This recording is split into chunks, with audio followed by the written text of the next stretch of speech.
मैं 20 वर्षों से ईश्वर को खोज रहा हूँ। दोस्तों, ये कहानी उस वक्त की है जब भगवान बुद्ध इस धरती पर अवतरित थे। एक व्यक्ति जिसके पास धन दौलत की कोई कमी नहीं है, उसके साथ जीवन काटने वाली पत्नी और राम लक्ष्मण जैसे 2 बच्चे भी हैं, उसके पास सब कुछ है। फिर एक दिन उस व्यक्ति के मन में भगवान को पाने की लालसा जगी। उसने सोचा कि मैंने बहुत सारा धन कमा लिया, अब कभी धन की कमी नहीं आएगी। पर मेरे पास ईश्वर नहीं है, मुझे ईश्वर के दर्शन करने हैं। उस व्यक्ति ने ईश्वर खोजने की ठान ली। फिर उसने कई सारे मंदिरों और धर्म स्थानों का निर्माण करवाया, पर उसे ईश्वर के दर्शन नहीं हुए। फिर उसने दान पुण्य करना शुरू किया। उसके खजाने से कई सारा धन दान पुण्य में लगा दिया, फिर भी उसे ईश्वर नहीं मिले।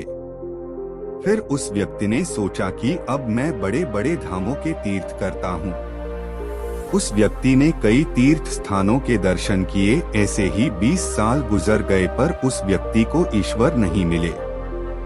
भगवान को पाने की कोशिश करते करते वो इंसान थक गया और आखिरकार वो एक दिन महात्मा बुद्ध के पास गया और कहने लगा कि महात्मा, मैं 20 साल से ईश्वर को खोज रहा हूँ, पर मुझे ईश्वर कहीं भी नहीं मिले। क्या आप मुझे ईश्वर पाने का कोई मार्ग दिखा सकते हैं? उस व्यक्ति की बातें सुनकर महात्मा बुद्ध उससे पूछने लगे कि सुनो बालक, ईश्वर खोजना कोई बड़ी बात नहीं है, वह तो बड़ी आसानी से मिल जाते हैं। अच्छा, तुम ये बताओ कि ईश्वर को खोजने के लिए तुमने क्या किया और कहाँ-कहाँ खोजा?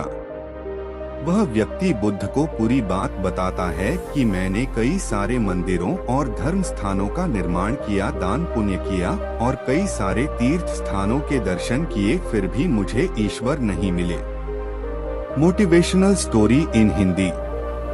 महात्मा बुद्ध उसकी बातें सुनकर हंस पड़े और कहा, ठीक है, तुम्हें ईश्वर के दर्शन करने हैं ना, तुम शाम के वक्त मेरे पास आ जाना, तुम्हें ईश्वर मिल जाएंगे। वो सज्जन खुश होकर चला गया कि मुझे आज ईश्वर के दर्शन होंगे।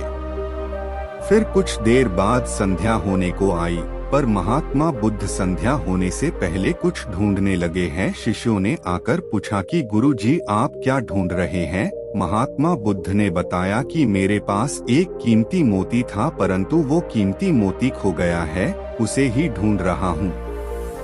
महात्मा बुद्ध की बात सुनकर शिष्य भी उस मोती को ढूंढने में लग गए।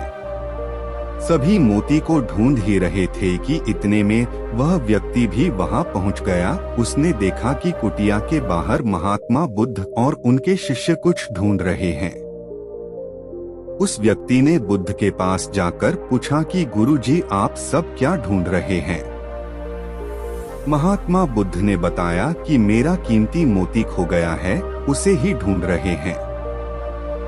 यह सुनकर वो व्यक्ति भी उस खोए हुए मोती को पूरी लगन से ढूंढने लगा। ढूंढते ढूंढते रात होने को आई, पर मोती नहीं मिला। वह व्यक्ति परेशान हो गया। फिर महात्मा बुद्ध से पूछा कि गुरुजी, आपने आखिरी बार मोती को कहाँ देखा था, ठीक से याद कीजिए। महात्मा बुद्ध सोचकर बताते हैं कि मैंने आखिरी बार मोती को कुटिया के अंदर देखा था। यह सुनकर वह व्यक्ति थोड़ा गुस्से हो गया और बुद्ध से कहने लगा, लगता है आप में थोड़ी सी भी अक्ल नहीं है। अगर मोती आपकी कुटिया के अंदर गुम हुआ है तो कुटिया के अंदर ही मिलेगा, ना बाहर थोड़ी मिलेगा। आप सब व्यर्थ में बाहर इधर उधर ढूंढ रहे हैं और मुझे भी अपने साथ ढूंढा रहे हैं। आप अपना तो समय व्यर्थ कर रहे हैं, पर दूसरों का भी समय व्यर्थ कर रहे हैं। फिर महात्मा बुद्ध उस व्यक्ति के सामने देखकर मुस्कुराने लगे। यह देखकर वह व्यक्ति बोला कि महात्मा, आप हंस रहे हैं, मुझे कुछ समझ में नहीं आया। अगर तुम ईश्वर के सच्चे दर्शन करना चाहते हो तो इधर उधर भटकना छोड़कर अपने अंतर आत्मा में ध्यान लगाओ, ईश्वर तुम्हें वही मिलेंगे। अपने अंदर के ईश्वर को तुम देख लोगे तो हर जगह हर इंसान में तुम्हें बस ईश्वर ही दिखाई देंगे। महात्मा बुद्ध की अमृत भरी वाणी सुनकर उस व्यक्ति अपनी गलती का एहसास हुआ और बुद्ध के चरणों में गिर पड़ा और माफी मांगते हुए कहा कि मैं व्यर्थ में ही इधर उधर भटक रहा था। वास्तव में तो ईश्वर हमारे अंदर ही होते हैं।